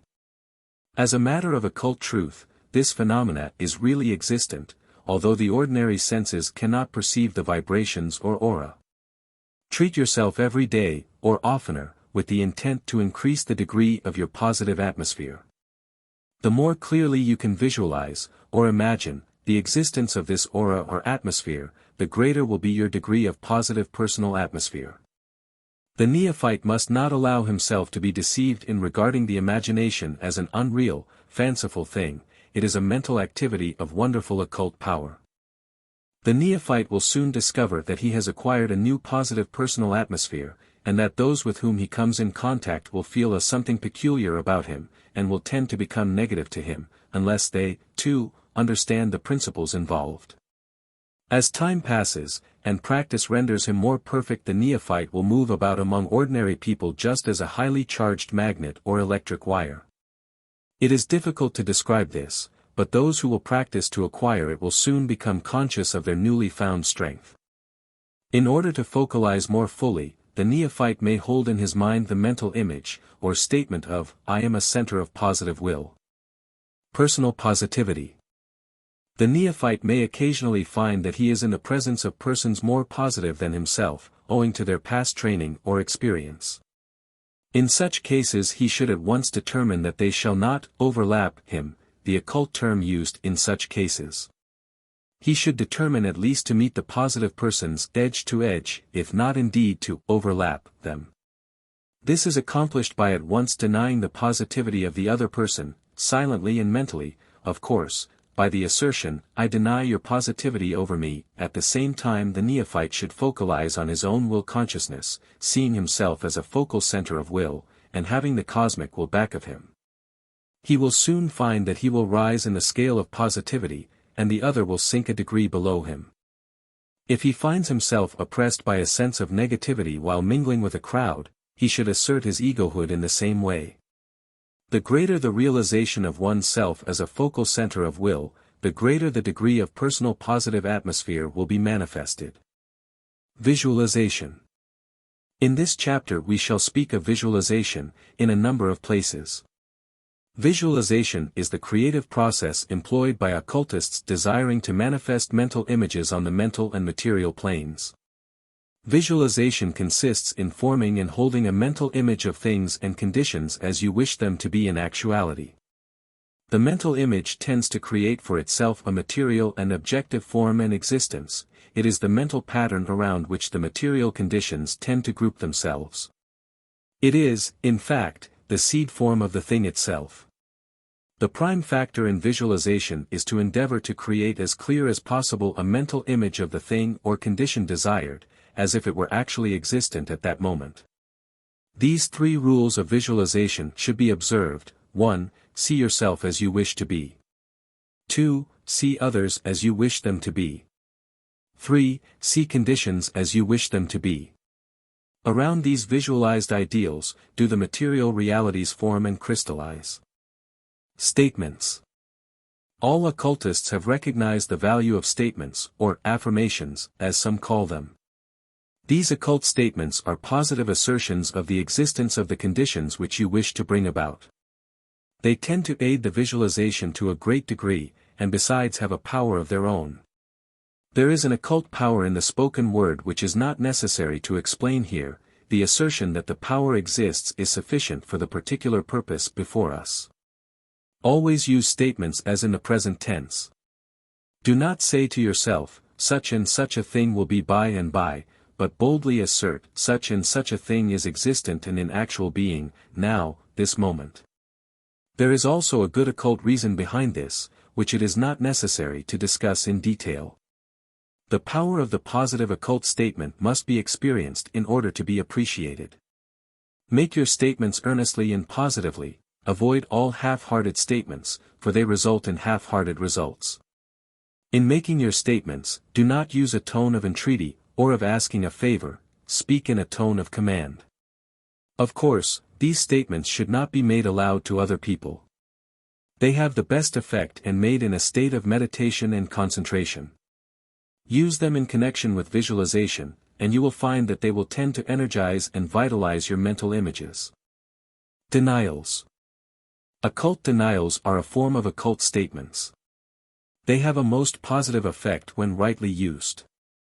With the individual focalized in will, he is able to exert much occult power by boldly denying out of existence the obstacles and difficulties which beset his path.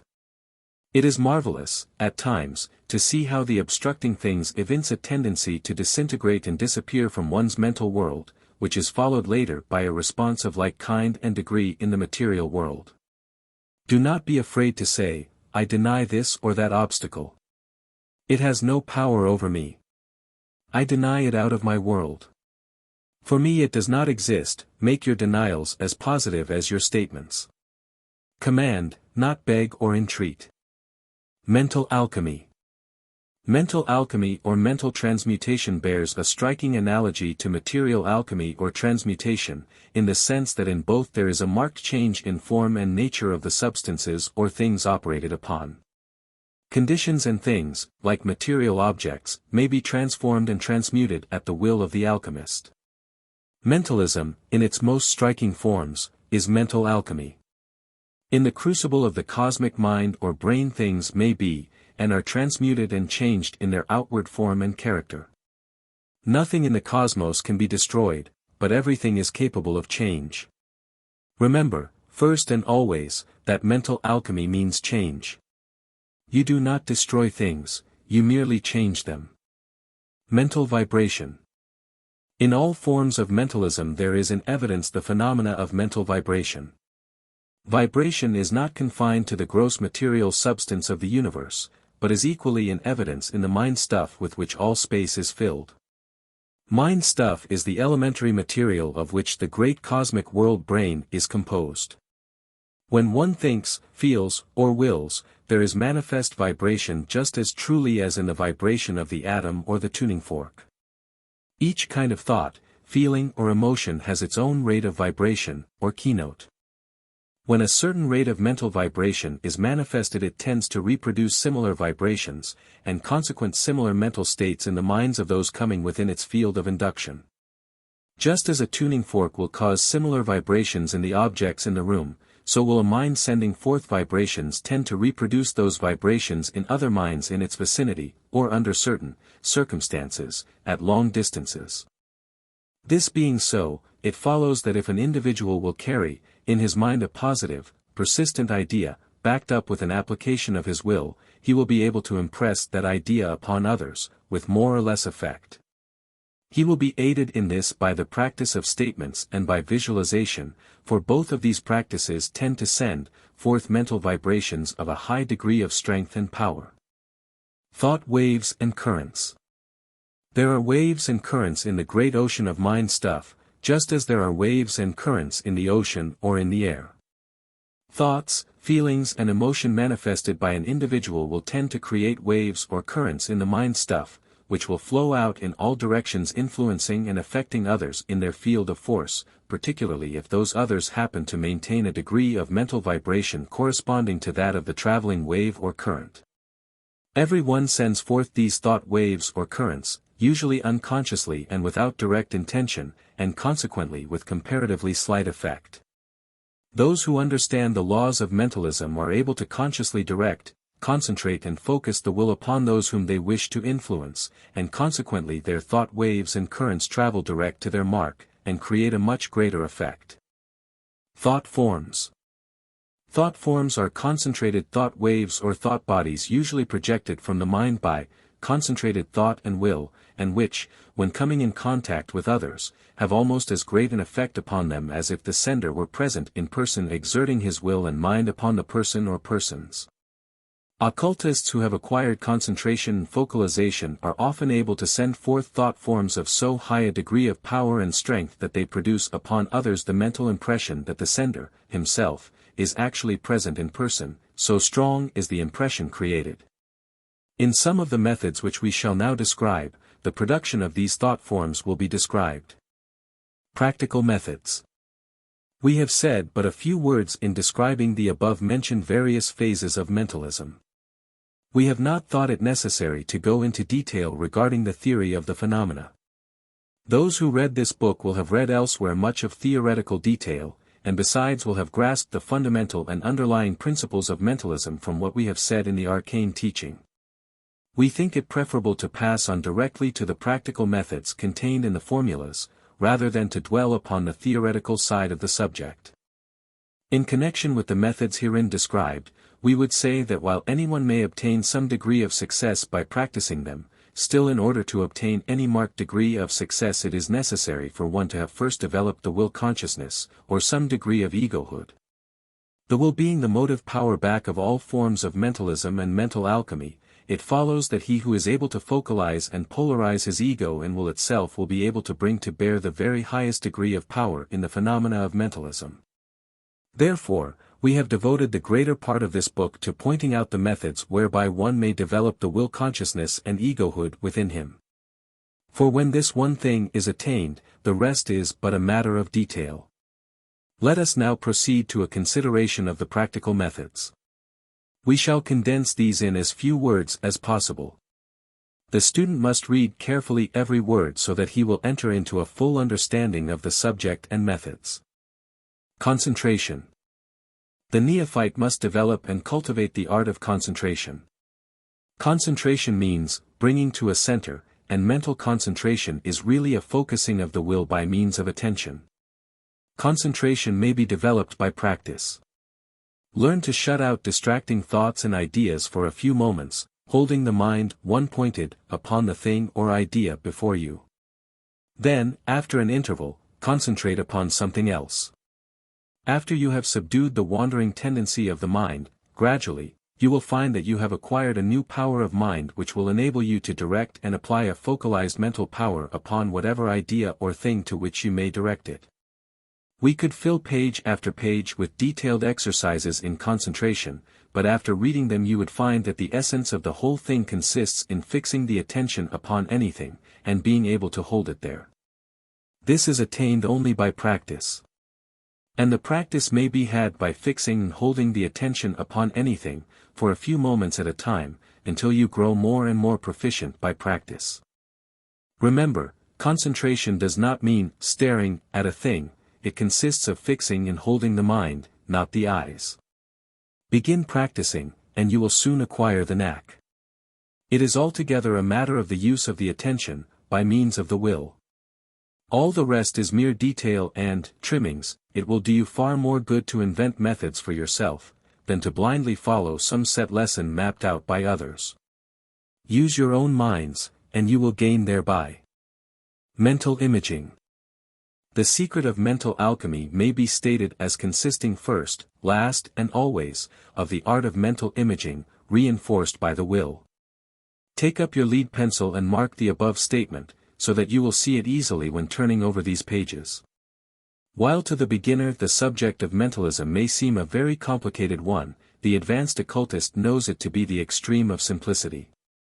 Mental alchemy, under whatever same it may masquerade, may be found to consist, at the last, of simply the power to create strong, clear mental images, and to project them into the outer world by means of the concentrated will. Read over the above italicized words several times, and fix them firmly in your mind. You will find that all that you ever have read on the subject may be boiled down to the above stated principle. The rest is a mere matter of detail. This single statement is mentalism in a nutshell.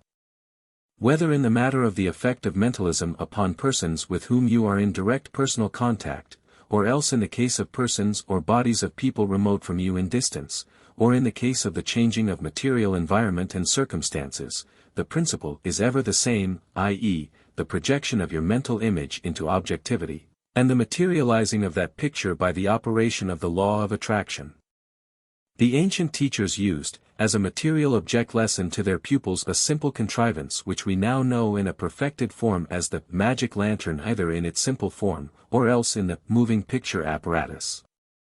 The teachers would project upon a plane surface the reflection of a design or picture which was passed in front of a concentrated light, the reflection being reproduced on a large scale on the plane surface, at a greater or lesser distance. The teachers would explain to the neophytes that the concentrated light represented the focused will, the slide containing the picture represented the mental image held in the mind, the plane surface represented the objective world. As a matter of fact, the analogy between the magic lantern and the phenomena of mentalism is almost exactly parallel, to a certain degree and extent. The pupils of the ancient teachers were bidden to fix this symbol firmly in their minds, and to recall it always when practicing or manifesting any of the phenomena of mentalism. And we, likewise, urge all of our students to fix firmly in their minds this symbol of the magic lantern, and always to recall it when they practice mentalism. By holding this idea in the mind, the student will be able to give an increased force, power, and reality to the projection of mental images. Do not pass this by, lightly and carelessly, it is most important to you.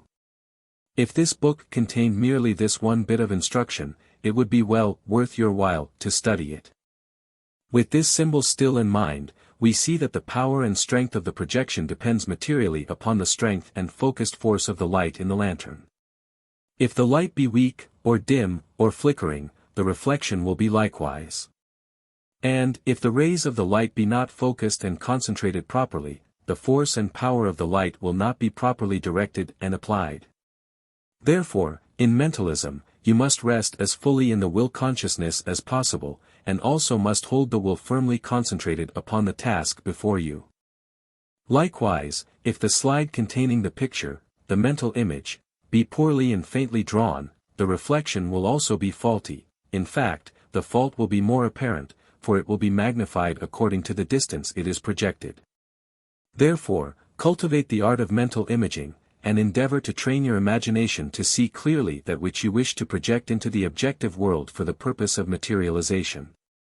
Train your imagination to form and hold plain, clear pictures of the things and conditions which you wish to materialize in the objective world. Upon this one thing depends much of the efficacy and success of the processes of mentalism. If you cannot fill in the details of your mental picture at first, at least draw firm, strong general outlines, and as you begin to materialize objectively you will be able to add the details. Materialization of thought. There are certain laws in operation in the cosmos, by reason of its very nature, which tend to materialize thought images. The very cosmos, itself, is a materialization of the ideas in the cosmic brain. And, by the law of analogy, the same thing is true on all planes.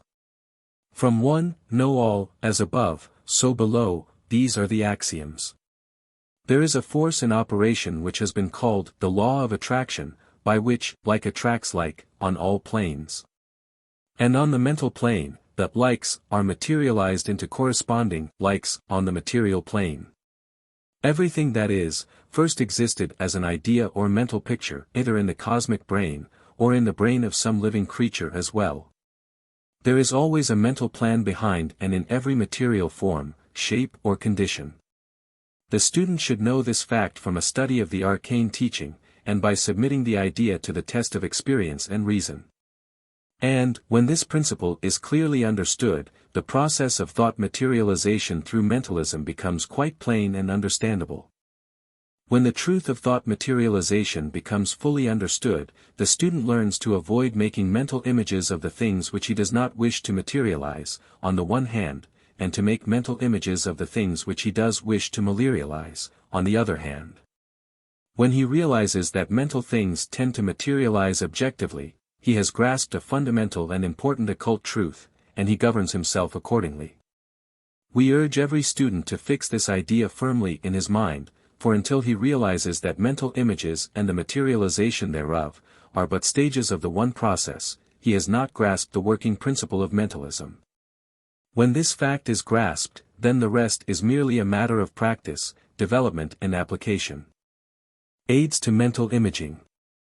The careful student doubtless will have recognized by this time that the process of statements and denials are but forms of aids to mental imaging. When the occult statement is used, there is created a mental image, consciously or subconsciously, and consequently there is given an additional urge to materialization. And in the same way, the occult denial tends to erase or wipe out the mental picture in one's own mind, in the minds of others, or in circumstances and environment, of conditions or things which are not desirable.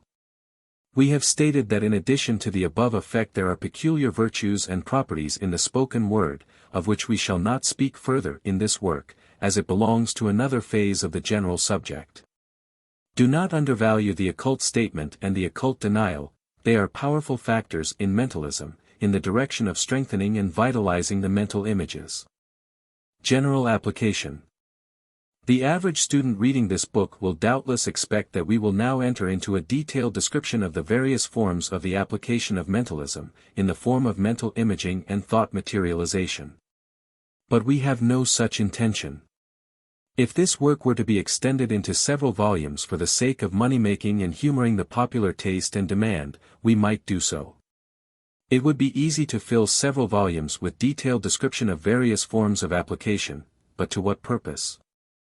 The keen analytical student would soon discover that what had been done was simply to build various structures around the one vital and underlying principle of mental imaging and projection. We prefer that our students shall think and work for themselves, and not be mere blind followers of any teacher or teachers, even of ourselves. There is no room for lazy minds in the ranks of true occultism. Mentalism cannot be given or taken in sugar-coated capsules, one before each meal, like quack medicines. It must be thought out, and worked out in actual practice. So, if you wish your mentalism in capsules, tabloids, or sugar-coats, you must go elsewhere for it. The field is full of occult nostrums, as many of you have found out. What we shall do, in place of the above, is to give you a formula by which you can work out and manifest every form of mentalism for yourself. No matter how complicated the form may be, it may be worked out by this formula. We shall not attempt to prove this to you, you can best prove it by actual practice in your own experiments or occult work. We cheerfully stake our reputation as practical occultists upon its efficacy. Try it for yourself, and see what you can accomplish by it. The formula has borne the test of ages, and the experiments and practice of many of the best occultists of the past and present. Consequently we do not hesitate to stake our reputation upon it. The Arcane Formula. The first thing in applying this arcane formula of mentalism, is for the student to lay aside all other theories of mentalism, for the time being. Forget all about thought force, mind waves, mental currents, and the rest of it, these are mere details, and are of no value in the real work of mentalism. Forget all about theory, for the time being, and then proceed to get down to actual work. Then, fix firmly in your mind the symbol of the magic lantern, with its concentrated light of will, and its painted slide of the mental image. Regard the objective world, or persons, things, and circumstances, as the great plane surface upon which you wish to throw or project your mental images that they may materialize objectively. Get this picture clearly in your mind. See your eye as the light in the lantern, with its concentrated will focus directly upon the mental image slide of the lantern. Hold this idea in mind whenever you practice mentalism. Always stand behind your mental images, as the light in the lantern. Then, having your mental image impressed upon your imaginative lantern slide, direct and point your lantern tube upon whatever object in the outside world you wish. If it is a person whom you wish to impress with your thought, mentally direct and focus your mental magic lantern upon him, just as you would upon a plane surface, whether he be far or near.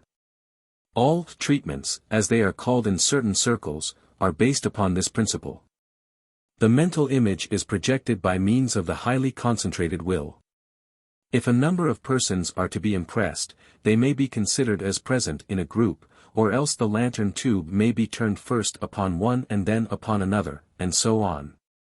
If general conditions or environments are to be treated, image them as a whole, and focus your lantern tube directly upon them, producing a projection of gigantic proportions. Surely, these directions cover the whole process.